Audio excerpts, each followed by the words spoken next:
Então a gente vai dar continuidade ao estudo aqui do Mundo Maior. Hoje o meu capítulo é o 14, ele fala um pouquinho sobre as doenças, a dor, o alcoolismo, e nós vamos tentar passar de uma maneira assim que dê pra gente aprender. Não sei se a gente vai conseguir terminar essa aula hoje. Eu preparei uma aula hoje e uma aula para a semana que vem. Vamos ver como vai ser a evolução. E à medida que eu for falando, talvez hoje ou na próxima, talvez seja hoje, a Betinha vai colocar um texto, um comentário da doutora Marlene sobre o trecho no momento oportuno.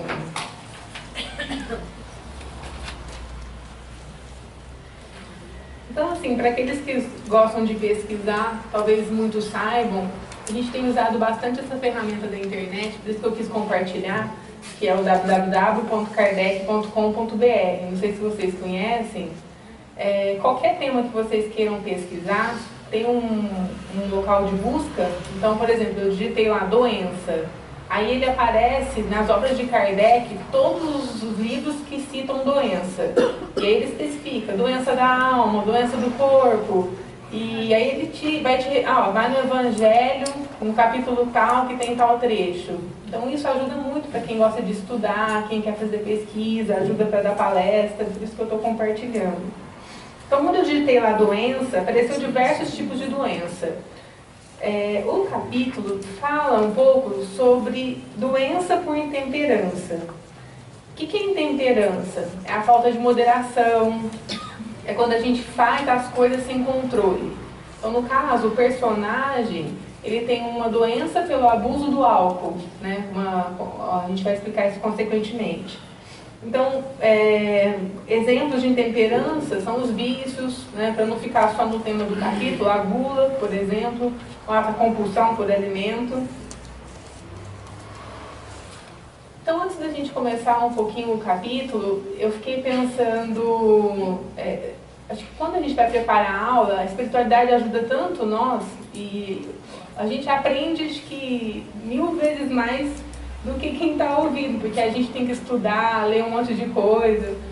E até essa semana morreram vários conhecidos meus e eu fiquei pensando, por que se a gente está aqui para evoluir, por que Deus não fez uma única evolução, uma única encarnação, né? Aí a gente vai aprendendo, vivendo, mas pelo menos deixa a gente, né, com o mesmo pai, com a mesma mãe, até o final, com os amigos, né? E estava caminhando e pensando, né, quem sou eu para ficar arrumando outra forma de evoluir, né? Aí eu caminhando pensei na morte, né, que tinha ocorrido e deu uma dor, né, no coração. E aí eu falei, quanta coisa vai mudar a partir de agora, né? Então, se não existisse a morte, essas mudanças não viriam. Então, essa dor tem que ser transformada como uma ferramenta de evolução, né? Então, talvez a gente morra e mude, né? Porque eu falo assim, por mais que a gente é espírita, nunca vão ser os mesmos personagens na história, né? E eu gosto tanto dessa história, né? Tem tanto dos personagens que estão em volta de mim, então... E aí eu fiquei pensando na dor, e aí é no capítulo, né? O porquê que a gente vai entender, o porquê da dor na vida do personagem, né? Se a gente pensar em nós, no Evangelho segundo o Espiritismo, ele cita assim: quantas uniões infelizes, porque são de interesse calculado ou de vaidade, com as quais o coração não tem. Por que eu estou falando isso? Para que a gente, por que a gente está estudando o capítulo? Para a gente tentar aprender um pouco e ver o que o capítulo tem relação com a nossa vida. Como que a gente vai aprender com o capítulo e colocar essa lição a ponto dela servir como exemplo para a nossa evolução, né? Então, no nosso eu, essas relações que o Kardec fala, quantas dissensões e querelas funestas se teria podido evitar com mais moderação e menos suscetilidade? Vocês vejam que são tudo doenças que a gente vai adquirir, problemas por não calcular. Quantos males e enfermidades são as consequências da intemperança e dos excessos de todos os gêneros? Quantas vezes nós sofremos porque nós exageramos em coisas materiais, né? O que nos angustia é mais o material do que o espiritual. Se realmente a gente tivesse focado nas lições do Espiritismo, 90% das nossas angústias desapareceriam de imediato. Né? E uma coisa importante, ele fala: quantos pais são infelizes com seus filhos porque não combateram as más tendências no princípio? Por fraqueza ou indiferença, deixaram-se desenvolver neles desenvolver neles os germes do orgulho, do egoísmo. E a gente vê que todas as obras do André Luiz são amarradas, né? No Missionários da Luz, ele fala que muitas vezes os pais terrestres são os primeiros viciados, agindo em prejuízo dos próprios filhos. Porque os nossos pais, eles são os nossos referenciais. Se a gente, na idade pequena, não aprende a ter essa cautela com o pai, com quem que a gente vai aprender futuramente? Tem chance de aprender? Tem, mas é bem mais difícil aprender sozinho quando a gente está na sociedade, né? Que todos aqueles que são atingidos no coração pelas vicissitudes e decepções da vida interroguem friamente sua consciência, que remontem progressivamente à fonte dos seus males. E aí ele fala: se eu tivesse ou não tivesse feito tal coisa, eu não estaria nessa situação. Muitas vezes a gente acaba culpando, né, Jesus, né, a espiritualidade, pelas coisas que acontecem na nossa vida. Sem ter a humildade, né, o orgulho talvez nos deixe ver que quantas vezes, ou a maioria das vezes, a gente está na situação que a gente está por consequência dos nossos atos, né? A quem pois culpar de todas as aflições, senão a mim mesmo? O homem é assim num grande número de casos, o artifício dos seus próprios infortúnios. Mas ao invés da gente reconhecer, é muito mais fácil a gente culpar a providência divina. Os males dessa natureza formam seguramente um notável contingente nas vicissitudes da vida. O homem os evitará quando trabalhar para o seu aprimoramento moral, tanto quanto para o seu aprimoramento intelectual. Então, essa frase do Evangelho fala que muitos desses males vão ser evitados quando a gente estiver no caminho do nosso aprimoramento moral. E tudo isso que a gente ouve parece ser tão fácil, parece estar tão perto de nós, né? Às vezes eu tenho a sensação de quando a gente está aqui no Centro Espírita é tudo fácil. A gente lê, fala que vai fazer, só que na hora que a gente sai, chega em casa, já dá medo, volta a angústia, a gente vê o quanto a nossa fé ainda é pequena, né? E às vezes dá vontade de morar aqui, né? Então a amiga me falou: não dá pra gente dormir aqui uns dias lá no fundo, né?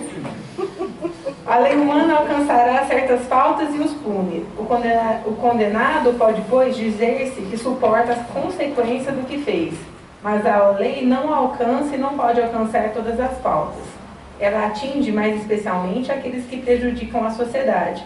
Então, assim, a gente não vai pagar só pelas consequências que a gente tem na nossa vida.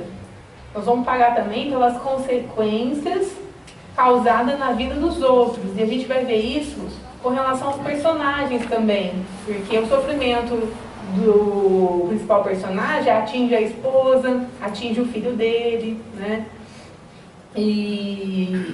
Mas Deus quer o progresso de todas as suas criaturas, por isso Ele não deixa impune nenhum desvio. Tem uma coisa que eu sempre gravo, né? Desde quando eu era pequena, eu discuto muito essa parte de espiritismo com meu pai, e uma vez ele me falou uma frase que eu nunca esqueci, que era assim: não adianta arrepender. Você pode até arrepender, é ótimo, mas o arrependimento, ele não vai te isentar de punição. E toda hora que eu ia fazer uma coisa errada, eu pensava: não adianta arrepender depois, né? Vou ter que pagar isso, então acho que eu vou tentar, né? Só que tem uma frase que eu adoro que fala assim, que toda vez que a providência divina acaba nos procurando por um acerto de conta, é mais ou menos assim: se eles nos encontram trabalhando, principalmente trabalhando a favor do próximo, a nossa bagatela de dívida, ela é dividida em infinitos pedaços, né? E aí eu pensando, será que então a gente está fazendo caridade a troca de alguma coisa? Esperando algo em troca, né? Mas Chico falava: faz, mesmo que seja proposital, né? Que aí, uma hora isso vai se tornar um hábito e vai mudar, né? Daqui um pouco a nossa moral já vai estar fazendo, e fazer o bem mesmo que de propósito, não é nada de ruim, né? Thalita, quando a gente ama Jesus, a caridade, ela vem espontânea. A gente faz porque a gente ama todos os ensinamentos de Jesus. E a maioria das famílias na Terra são muito heterogêneas. Por isso que dá aquela confusão que você falou anteriormente. À medida que a gente vai fazendo o estudo, que a gente vai frequentando, tentando colocar em prática o nosso dia a dia, não sei se acontece com vocês, mas parece que a vida vai ficando mais difícil. Porque se fala assim, amar o próximo como a nós mesmos, parece que a gente começa a ficar muito sensível com o problema do próximo. Como é que eu vou ficar feliz todo dia se hoje meu amigo está triste? Não tem como eu ser feliz completamente. Eu falo por mim, antigamente parece que era só a minha vida. Então assim, se tivesse tudo certo comigo, com as minhas notas, com a minha família, estava tudo bem. Agora não, parece que eu carrego um mundo. Então eu falo, mas eu vou lá, estou estudando, estou aprendendo, será que... Tem horas, é lógico, eu agradeço a Deus a oportunidade dos ensinamentos que muito aliviam os nossos pensamentos, né, as nossas atitudes no dia a dia. Mas tem esse lado também, e às vezes eu penso, talvez a gente esteja crescendo por ter compaixão, né? E um paciente falou que o certo seria a gente fazer disso um equilíbrio, né? Porque nem muita compaixão, nem muita razão. Porque como a gente vai conseguir ajudar o próximo se a gente não estiver em equilíbrio, né? E esse é um desafio, esse equilíbrio moral, intelectual, né? Então, eu pensei um pouquinho no Paulo de Tarso, porque nós, colocando nós lá atrás, né? Paulo de Tarso, numa hora que ele estava no caminho, e depois tentar comparar com Cristo. Ele fala, pois o que faço não é o bem que desejo, mas o mal que eu não quero fazer, esse eu continuo fazendo. Quantas vezes a gente faz uma coisa lá fora, parece que a gente desliga uma tomada. Aí eu vou fazer, né? Depois eu vejo o que acontece. E a gente sabe que não deveria fazer, talvez nem porque a consequência é grande, mas por saber que a gente já reconhece aquilo como contrário à nossa própria evolução. Mas fazemos, toda hora. Todo mundo faz.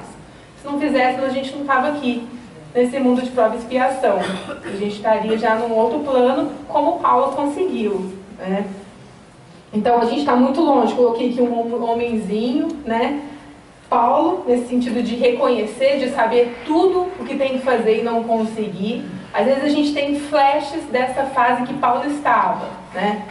Tentando chegar onde? No nosso foco. Nosso foco maior, que é Jesus, né? O nosso maior exemplo. Então, começando agora o capítulo, André Luiz estava com o Calderaro e eles tinham acabado de terminar uma colaboração no ambiente de prece, né? Quando chegou perto deles um companheiro pedindo ajuda. Calderaro, André falando assim, Calderaro já devia conhecer aquela pessoa que estava pedindo ajuda, porque logo que ele chegou ele já reconheceu e já estava inteirado sobre o que ele ia solicitar. Infelizmente, dizia a pessoa que estava pedindo, nosso Antídio é o personagem principal de hoje, não sobreleva a situação.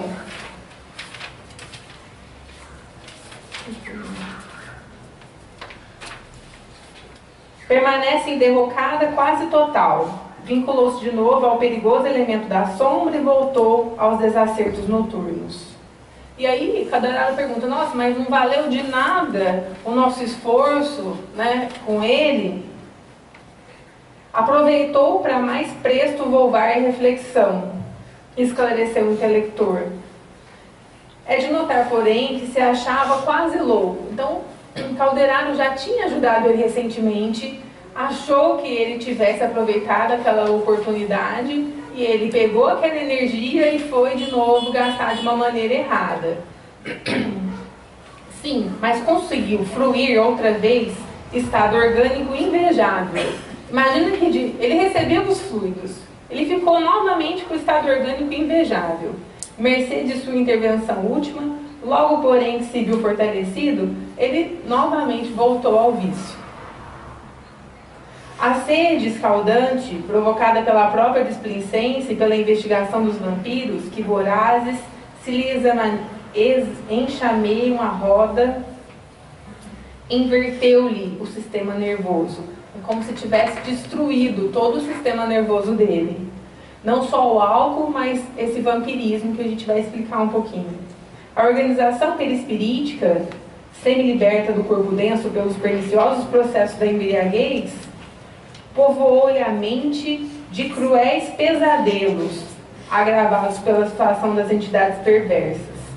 Então ele estava descrevendo, ele tinha voltado a beber e ele estava num estado deplorável junto com desencarnados, né, sugando toda a energia dele, ele com uma destruição do sistema nervoso central. E aí ele perguntou onde que ele está. Ele está em casa agora? Ele falou não. E aí o instrutor estudou o caso em silêncio, e daí a alguns instantes ele falou: poderemos providenciar contudo, se da outra vez consistiu o socorro em restituí-lo o equilíbrio orgânico possível, no momento que agir há que agir o contrário. Convém ministrar-lhe provisória e mais acentuada desarmonia ao corpo. Neste, como em outros processos difíceis, a enfermidade retifica sempre. Por isso o tema, a doença como uma medida salvadora. Nesse caso, eles vão ter que adoecê-lo para que ele aprenda. Porque ele recebeu tantas oportunidades e fez mau uso de tantas oportunidades.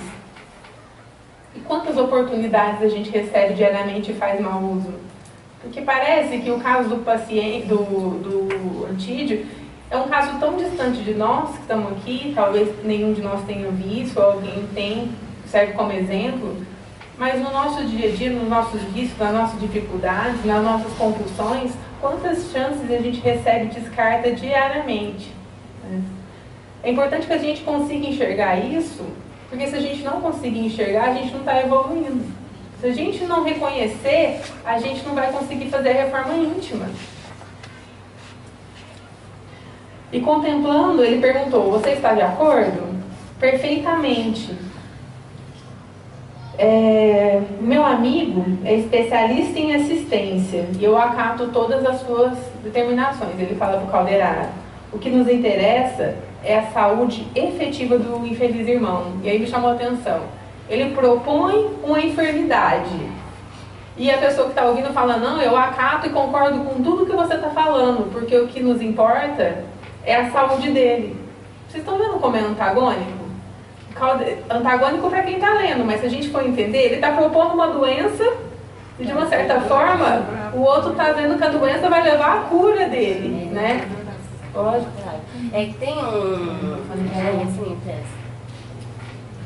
tem um autor que eu gosto muito que se chama, tá funcionando?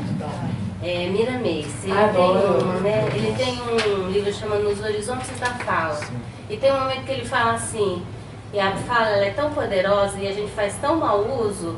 E ele tem um trecho que ele fala assim: nunca me esqueci, porque eu sempre tive muita laringite e eu vesti completamente a carapuça, sabe? Ele fala: naquele dia que você não consegue, pede a bênção da laringite. Não falar. Esse pra mim é o meu predileto. Eu sou uma papagaia, eu falo horrores, né? Então, vem nesse sentido, de freio, né? Vem muito nesse Esses sentido. livros são muito bons do Miramês, são 3 livros.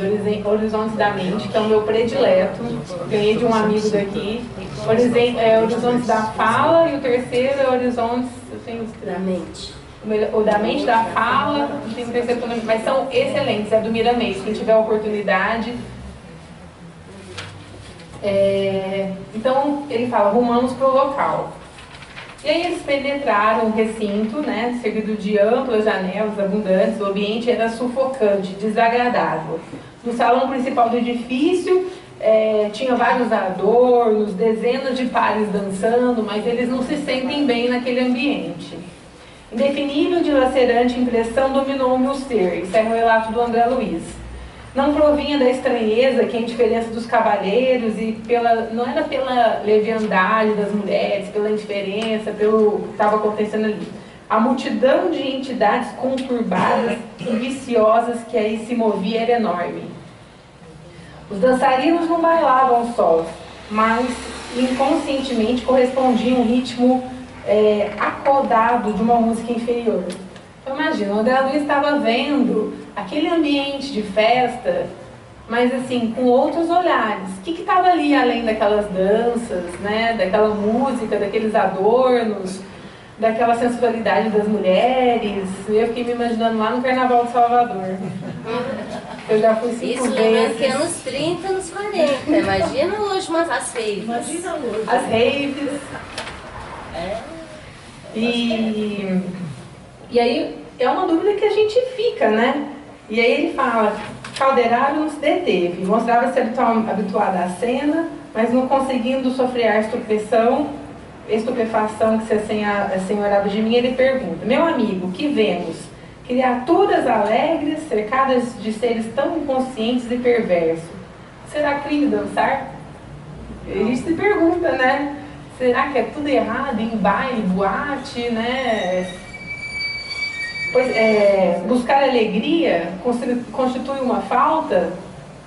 O orientador escutou pacientemente as indagações de ingênuas, né? E fala, que pergunta, André? O ato de dançar pode ser tão santificado como o ato de orar, pois a alegria legítima é sublime herança de Deus. Aqui, porém, o quadro é diverso. O bailar e o prazer nessa casa significam um declarado retorno aos estados primitivos do ser. Há danças e danças, né? Há ambientes e ambientes. Hoje em dia, assim, alguns lugares que eu vou eu me sinto meio mal, talvez por ter uma sensibilidade maior, captar, né? As intenções de cada um que estão ali, o que cada um em pensamento está plasmando e atraindo, né? Então tudo isso a gente tem que se policiar, e não só nas casas de dança, mas em todos os locais que nós vamos. Se a gente der bobeira no pensamento, no equilíbrio, a gente acaba se sintonizando com um monte de coisa.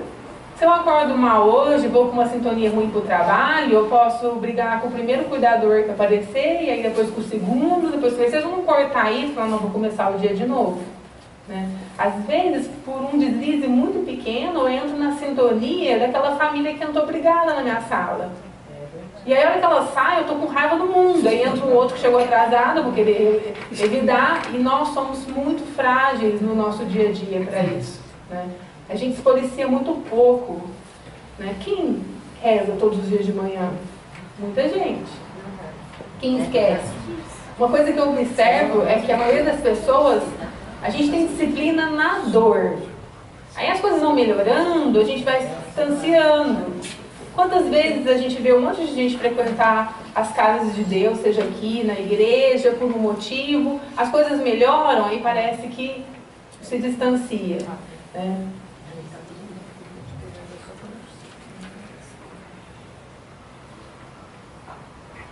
A doutora, a Betinha vai colocar aqui um áudio, a gente vai tentar colocar um áudio que ela acha que é oportuno, de um comentário que a doutora Marlene faz nesse momento. Ela vai tentar.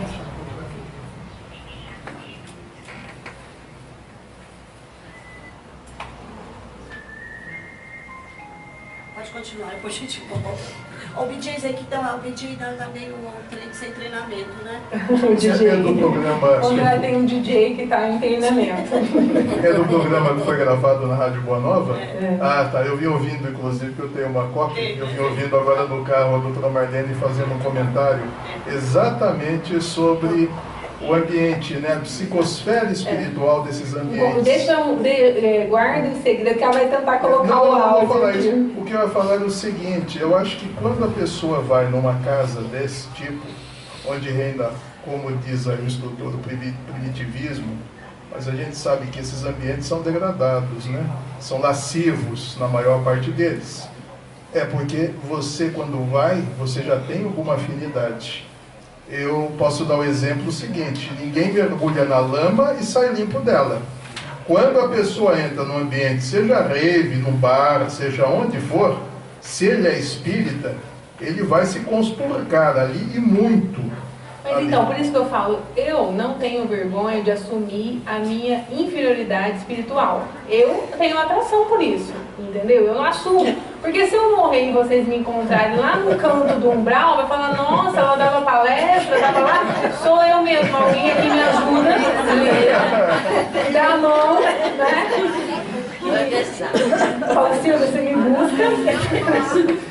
Porque, então tem algumas amizades aqui que são por interesse, sim, que eu sei que vão me ajudar, né?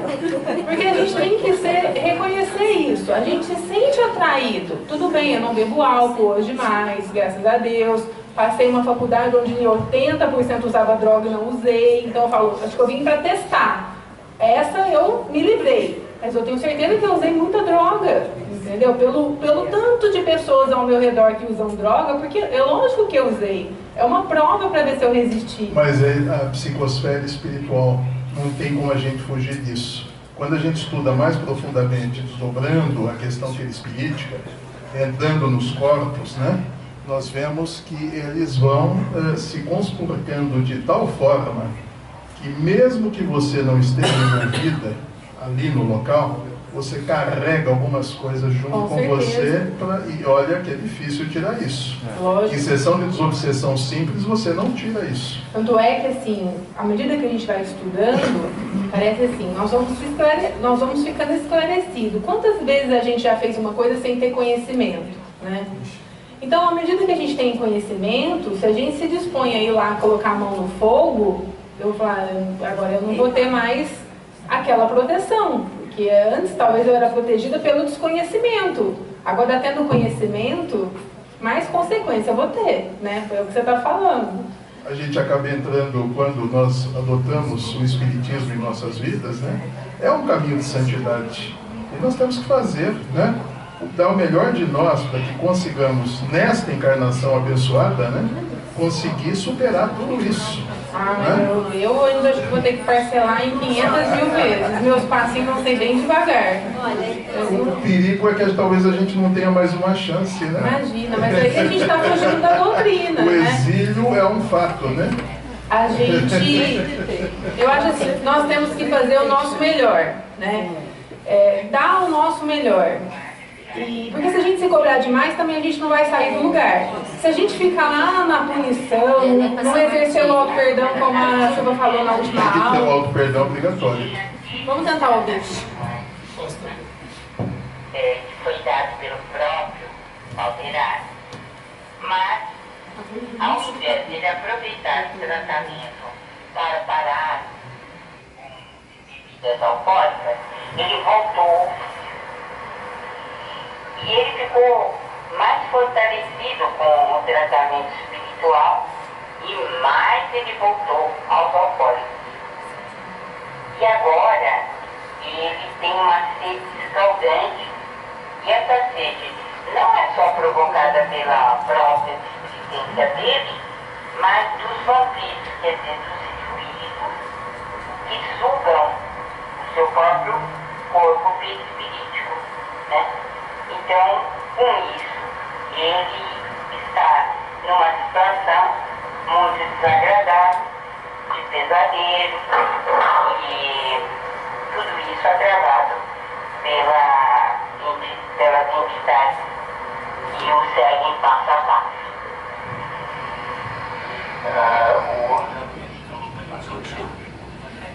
A doutora Marlene comentando sobre o personagem, o que aconteceu com ele, como a gente ouviu.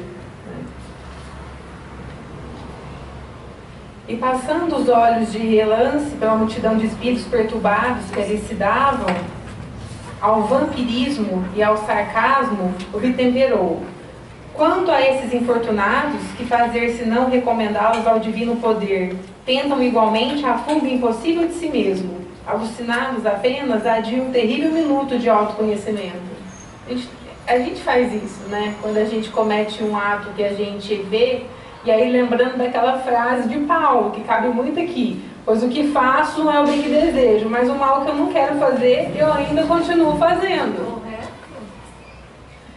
E aí ele fala que a mente deles também está apegada aos instintos primitivos e frágeis e hesitantes. Receiam a responsabilidade. Às vezes é uma fuga, né? A fuga da responsabilidade. Todo mundo um dia vai acordar, né? Todo dia nós seremos como Paulo, como Cristo, cada um na sua velocidade. Vendo uma boquiaberta e faminto de novas elucidações, ele falou: vamos, deixe-los divertir. A dança nessa casa não lhes deixa de ser, uma última análise, um benefício. Chegaram nossos amigos encarnados e desencarnados aqui presentes a nível tão desprezível que, sem dúvida, se não fosse essa situação do sapateado, eles estariam rodando lá fora a atos extremamente condenáveis. Então, talvez estaria numa situação ainda pior, né? E aí, no livro dos Missionários da Luz, no capítulo 4, ele explica um pouquinho sobre o vampirismo que ele cita aqui. Só que lá, o orientador do André, na ocasião, é o Alexandre. E aí, um trechinho, ele fala: vira os mais... O André, diante de uma cena de vampirismo, ele relata: vira os mais estranhos bacilos de natureza psíquica, completamente desconhecidos na microbiologia mais avançada. Não guardavam a forma esférica das cocáceas, que eram as bactérias, nem o tipo dos bastonetes. Entretanto, esses bacilos que tinha nessa situação do vampirismo, eles tinham uma outra forma. Reconhecer eles o ataque aos elementos vitais do corpo, atuando com maior potencial destrutivo sobre as células. Essa ação do vampirismo estava destruindo a célula do paciente que o André estava observando. E aí ele explica: vampiro, Alexandre, é toda entidade ociosa que se vale indebitamente das possibilidades alheias. A gente pode ser um vampiro na vida de uma outra pessoa aqui na Terra, encarnada, né? Quantas vezes a gente pode estar agindo de má fé em cima de uma oportunidade alheia? E se tratando de vampiros que visitam os encarnados, é necessário reconhecer que eles atendem aos sinistros propósitos a qualquer hora, desde que eles encontrem guarida no estojo da carne dos homens. A qualquer momento, o nosso pensamento, a nossa sintonia pode fazer link com o irmão que às vezes não quer nem nos prejudicar, mas tem a mesma sintonia que a gente, né? Então, às vezes um pensamento de doença, a gente se conecta com o espírito que ficava pensando em doença. Qualquer pensamento, não é só um vampirismo, uma pessoa querendo prejudicar, às vezes não é intencional. Você não ignora que no círculo das enfermidades terrestres, cada espécie de micróbio ele vai gostar de um lugar específico do corpo? Então ele dá vários exemplos. Eu peguei um exemplo mais fácil. O pneumococo é uma bactéria que gosta de se alojar lá no pulmão. Não sabe que os macrocosmos estão repletos de surpresas em suas formas variadas? Existem vários tipos de bacilos que ele estava analisando e tentando explicar para o André. As doenças psíquicas, elas são as mais deploráveis, as que mais dão vazão para o vampirismo. A cólera, a intemperança, os desvarios do sexo, as viciações de várias matizes formam criações inferiores que afetam a vida íntima. E todos nós temos um pouquinho de cada coisa aqui. Os momentos de raiva, quando a gente está desregrado no sexo, quando a gente está desregrado na comida, quando a gente só fala mal dos outros e está se sintonizando num ambiente mais inferior. Isso faz parte da... Como é que se fala, né?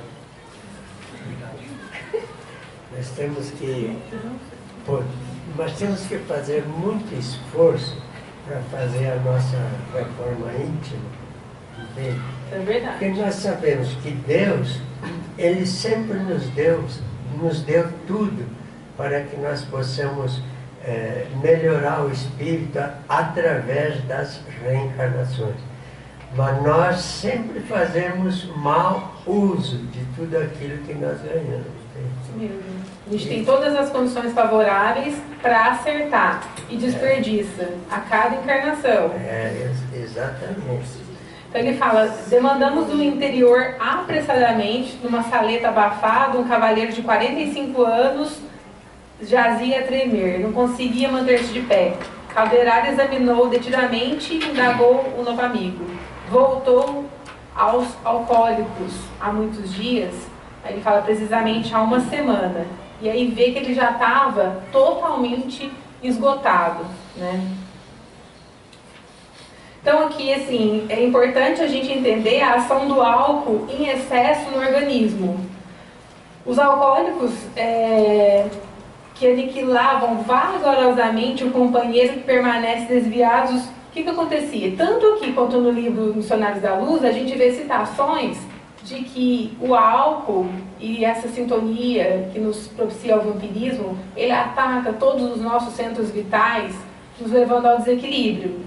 Então, assim, o álcool em excesso, ele vai destruir o nosso sistema endócrino, ele vai acabar, a nossa medula começa a trabalhar de uma maneira exacerbada e desordenada, tentando ajudar a circulação.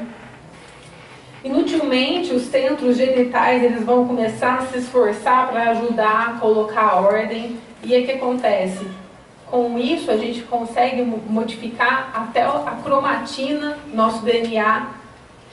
Os rins, a gente consegue destruir os néfrons, né, que fazem a filtração, principal componente de filtração do sangue. O pâncreas, que tem a ação de ajudar na desintegração dos alimentos, ele fica desordenado com excesso do álcool. A gente vai tendo alteração das células hepáticas e uma profunda alteração de todas as células do sistema nervoso. Então imagine quanto cada chakra relacionado a cada organismo, a gente fica, o indivíduo, não só no álcool, mas com qualquer tipo de desregramento moral, ele consegue se desequilibrar totalmente. E isso interfere não só na vida dele, mas na vida de todo mundo que está em volta.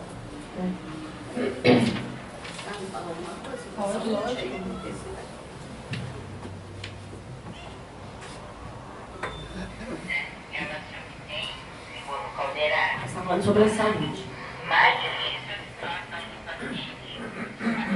não tenha tanta liberdade para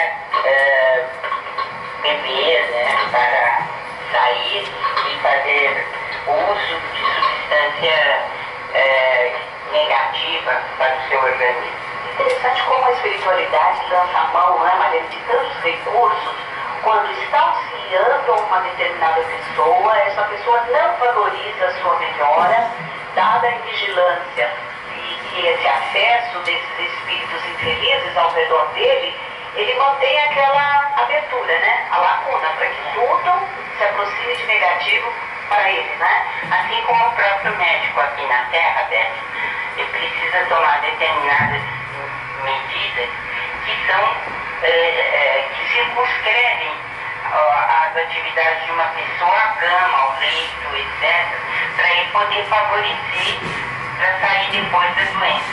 Da mesma forma, o mundo espiritual, se tomar atitudes como essa, em determinados momentos se faz necessário mesmo, né?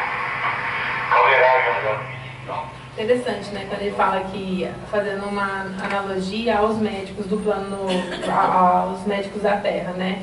Quando a gente tem que, a gente tinha pensado nisso, quando o médico tem que fazer determinado tratamento num paciente, mas para ver ele melhorar depois. Então, às vezes, internar numa semi-intensiva, às vezes deixar de repouso 40 dias para cicatrizar um órgão, né? Às vezes uma coisa simples, né? Foi lá e teve um entorse do joelho. Então, vai ter que ficar 40 dias deitado agora, né? E o que você vai pensar nesses 40 dias? O que isso vai te trazer de reflexão, de ganho, né? Não perguntando, como a gente sempre fala aqui, o porquê disso, mas o pra quê, né? Dessa situação. É interessante também no livro Missionários da Luz, aquele caso relatado pelo instrutor, o caso da 10ª vez, né? Que a pessoa recalcitra, né, no tratamento, e depois ele fala que ela vai ter que passar exatamente bate exatamente com o que fala aqui no Mundo Maior. Então todos esses livros fazem... 10 vezes ele foi socorrido pela espiritualidade. E não iria socorrer a 11ª vez, porque ele estaria reforçando aquele comportamento deletério que esse indivíduo tinha. Então ele teria que passar por um momento sabático desses, de doença, para que ele pudesse, né? Eles só aliviariam o que poderia ser aliviado, mas fazia parte do aprendizado do paciente. Isso. Obrigada. Então, enquanto eles incentivavam a aplicação de fluidos magnéticos, o orientador aconselhou notar as características do quadro. Antídio, doente e desventurado, a respeito das condições precárias, reclamava um copinho, que sempre mais um copinho, e tremia os membros, denunciando-lhe todo o abatimento. Empolgava-lhe a organização fisiológica, alternadamente, uma a uma. Ele está explicando o que eu acabei de falar, toda a destruição orgânica do corpo dele causada pelo álcool em excesso. E a cena mostrava assim, muita angústia e assombro para o André. E ele fala, estaríamos diante de um homem embriagado ou de uma taça viva cujo conteúdo sorviam gênios satânicos do vício? Tenta imaginar a cena, né? Quantas pessoas em volta dele?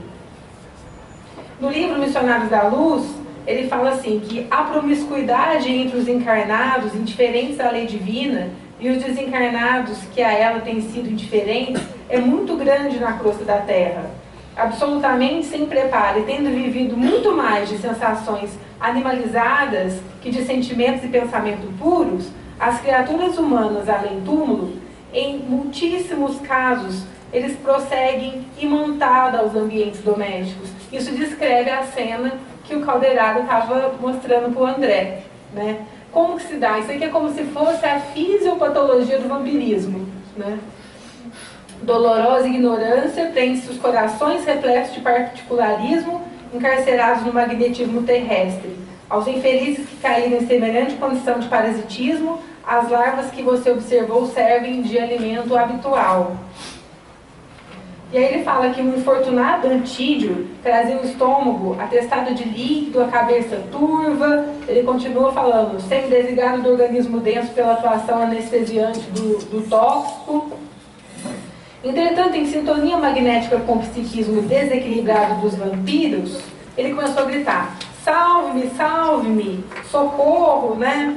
E aí ele começa a ver cenas de morcego, ele começa a ter visões pela intoxicação do álcool, né? É uma cobra, tem alguma coisa me sufocando, e como se todo mundo estivesse zombando dele, com manias de perseguições. A cena prosseguia dolorosa quando Calderaro se acercou de mim esclarecendo. É deplorável o pai de família que, incapaz de reagir contra as atrações do vício, ele se entregou inerte às influências de malfeitores desencarnados. Isso fez com que ele ficasse mais desequilibrado. Ele se colocou naquela condição, né? Em atenção às E aí, olha essa parte. Isso aqui fez muita relação. Todo mundo tem uma pessoa que tem um vício na família, ou um amigo, né? Quantas vezes a gente reza pela pessoa no centro, a pessoa está desaparecida e a pessoa aparece? Qual é o poder da intercessão pelo próximo? Aí ele fala que em atenção à intercessão da esposa e dos 2 filhinhos amoráveis que o seguem, assistimos-lo com todos os recursos ao alcance da nossa possibilidade. Entretanto, o irmão não corresponde ao esforço da espiritualidade.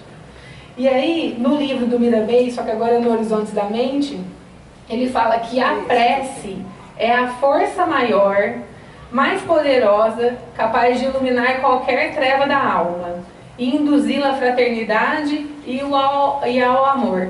Então, se tudo estiver perdido e a gente não souber o que fazer, a gente tem que acreditar no poder da oração. Orar é se resguardar contra os investimentos do mal, é se precaver dos possíveis desequilíbrios, é fortalecer o coração frente às lutas de cada dia. E é de graça, né? Porque não descobriram ainda como cobrar, né? E o efeito. E a gente está aqui dentro da Casa Espírita todos os dias E muitos de nós não temos, assim, no coração a certeza do poder da fé. Por que toda vez que a gente vem aqui, a gente sai um pouquinho melhor? Por que toda vez que a gente toma passe, a gente sai lá de dentro renovado, né? Por causa da oração. A gente tem um exemplo grande vindo aqui, estudando, né? E isso a gente tem que tentar colocar em prática no nosso dia a dia. A certeza de que se a gente não souber o que fazer, vamos rezar. Rezar por nós, rezar pelo próximo, né? Talvez a única forma que a gente tem de ajudar o nosso amigo é fazendo uma oração por ele, né? E aí falar, mas eu posso fazer isso só? Então a gente não está tendo fé, né? A gente não está vendo o poder que tem essa oração. Fixando em mim expressivo olhar, concluiu. Antídio, por algum tempo, a partir de hoje, ele vai ser amparado por uma enfermidade. Conhecerá a prisão no leito durante alguns meses, a fim de que ele não apodreça num hospício. Por isso o tema que a doença vai vir para o Antídio como uma medida salvadora. Ele teve milhares de possibilidades de aprender por outro caminho, né? E aí, quantas vezes eu falo, Senhor, será que eu estou errando de alguma forma, né? Que me mostra, vamos tentar no nosso dia a dia, tentar enxergar as luzes que se acendem a cada minuto na nossa frente, né? E tentar colocar em prática aquela frase do Paulo, então eu já reconheço o mal, vamos tentar junto, né, com a ajuda um do outro, praticar o bem. Dito isso, Calderari sentou complicado serviço de passe. Imagina que passe é esse. Ao longo da coluna espinhal, o enfermo inquietou-se um pouco na poltrona e o assistente começou a aplicar eflúvios luminosos sobre o coração durante vários minutos. E aí notei que essas emissões se concentravam gradativamente no órgão central, né, que era o coração. E aí, de repente, o coração teve uma parada. Antídio parecia prestes a desencarnar, quando o orientador lhe restituiu as energias em movimento rápido. Olha esse choque. Premiado pelo fenômeno circulatório, que lhe valeu tremendo choque, o desditoso amigo propôs-se a pedir auxílio em altos brados.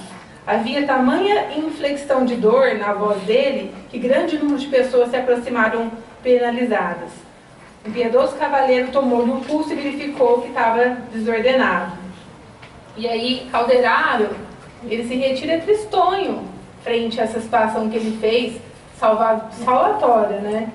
O infortunado amigo será portador de uma nevrose cardíaca. Como se fosse, não há um problema sistêmico no coração dele, né? É um problema mais psíquico.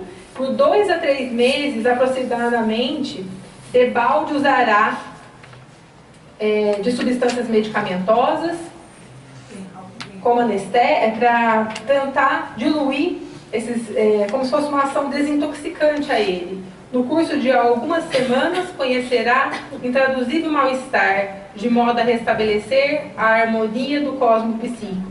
Experimentará indivisível angústia, submeter-se-á a medicações e regimes, que lhe diminuirão a tendência de esquecer as obrigações sagradas da hora e lhe acordarão sentimentos devagarinho para a nobreza do ato de viver. E aí ele fala, que fazer, amigo? As mesmas forças divinas que concedem ao homem a brisa cariciosa infligem-lhe a tempestade devastadora. Uma e outra, porém, são elementos indispensáveis à glória da vida. Olha que lição, né? Nas minhas conclusões, eu tentei mesclar um pouquinho sobre o livro também Missionários à Luz, que a gente citou. Então ele fala assim, primeiro a semeadura, depois a colheita. Tudo a gente observa, desde o começo que a gente leu, que são consequências dos nossos atos. Quando a gente começou a estudar lá no Evangelho segundo o Espiritismo, que às vezes a gente culpa muito a espiritualidade, a vida, a sorte, mas a maioria das consequências que hoje a gente tem são devido aos nossos próprios atos. E muitos deles a gente pode evitar. Então ele fala, primeiro a semeadura, depois a colheita. As sementes de trigo se multiplicam quando encontradas na terra propícia. Nessa resposta da natureza ao esforço do lavrador, temos simplesmente a lei. Então não esqueçamos da nossa condição de velhos reincidentes no abuso da lei, que foi o que o Sebastião falou. Nós somos velhos reincidentes no abuso da lei. E isso não são de encarnações passadas. Nessa vida, a gente abusa diariamente da lei divina. E os anjos caídos? Você já leu? Não. Aqueles espíritos que chegam ao máximo na espiritualidade, no fim ele cai, tem que passar todos esses pormenores. Mas só quero te fazer uma pergunta. Você já leu o livro, como é que chama, do André Luiz? Porque o André Luiz é o máximo, né? Ação e reação. Você leu? Alguns trechos, dele inteiro não. Mas... E os Mensageiros? Já. Então, são 2 livros importantes. Os Mensageiros e os Missionários da Luz, eles falam muito dessa parte de vampirismo, né? Isso vai de encontro a uma pergunta feita por André Luiz nos Missionários da Luz. E a proteção das esferas mais altas? E o amparo das entidades angélicas? E a amorosa defesa da superioridade? Que foi a lição dessa noite. No mundo maior, ele fala, as mesmas forças divinas que concedem ao homem a brisa cariciosa, inflige-lhe a tempestade devastadora. Uma e outra, porém, são elementos indispensáveis à glória da vida. No Missionários da Luz, ele fala a mesma coisa. Se não protegemos, nem educamos aquele que o Pai nos confiou como germes frágeis de racionalidade nos pesados vasos do instinto, está totalmente relacionado ao que a gente falou lá no começo do Evangelho, sobre os pais. Se abusarmos largamente de sua incapacidade de defesa e conservação, como exigir o amparo de superiores, benevolentes e sábios, cujas instruções mais simples são para nós difíceis de suportar, pela nossa lastimável condição de infrator da lei de auxílio mútuo. Se a gente comete por desconhecimento é uma coisa, mas a gente não pode hoje em dia deixar de cometer o bem por indisciplina ou preguiça, né? E nós somos indisciplinados, preguiçosos, né? Quando ele me pergunta, você já leu? Eu já devia ter lido, né? Como eu falo aqui, a doutora Marlene citava sem ler. E eu falei para ela, doutora, como a senhora sabe tanto? Ela falou, li 14 vezes e resumi. Cada um, ela falou. E aí a gente acha que ela ganhou de graça o conhecimento. Quanto ela se esforçou? Quantas encarnações ela vem estudando para parecer um parente do personagem aqui, né? Para saber tanto da vida de cada um. Então, que a gente siga esse exemplo, né? E a frase que eu deixo é que cultivemos a prece, que ela nos ajudará a compreender a vida e ter a paciência nas lutas, a aprimorar a alegria e a respirar com todo o contentamento o perfume embriagador do amor. Muito obrigada.